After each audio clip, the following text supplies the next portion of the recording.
Now, of course, one of the other big stories today, Chinese-Australian journalist Cheng Lei, who was last night on the Bolt Report with Annelise Nielsen. She told her that she was barely able to stand in her Chinese jail. She rarely saw natural light in her first tell-all interview since she was released. Here's a little bit of it.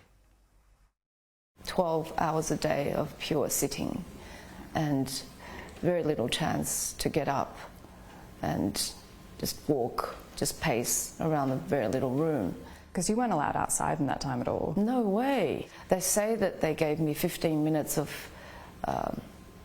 fresh air, but all it meant was there's a window up the top that the guard would open for 15 minutes, but the curtains are still drawn.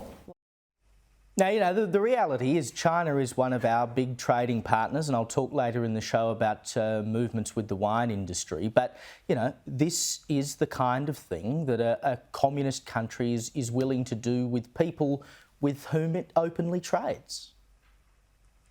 What an amazing woman Cheng Lei is, how she survived that. Now she's back talking to Annelise, who, by the way, I thought did an extraordinary interview last night. Indeed. That description of what happened in that jail cell was just horrendous. I mean, 12 hours a day, just sitting. She talked about how she taught herself 2 new languages and she read something like 200 books. But I do question, and look, you know, China is our major trading partner, no doubt about that. I do question Don Farrell's timing today. You have that extraordinary interview with Cheng Lei last night where she talks about how she was tortured, and let's not paint it any other way. She was tortured for the years that she was in that jail cell. Torture is putting someone in a dark room and not letting them stand up.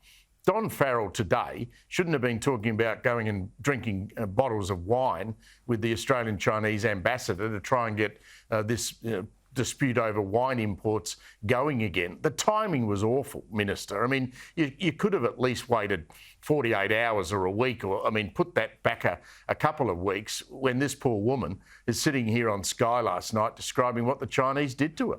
I suspect there was a bit of quid pro quo involved in that release, as it were, and of course the deal that might be coming with tariffs. Now, finally, before we go, Steve, I've got to bring your attention to this Sister of No Mercy, she's been called, a French nun who decided to take perhaps a rather unchristian approach to her eco-warrior neighbours. So they were protesting the building of a new religious centre, and she wasn't having a bar of it. Take a look.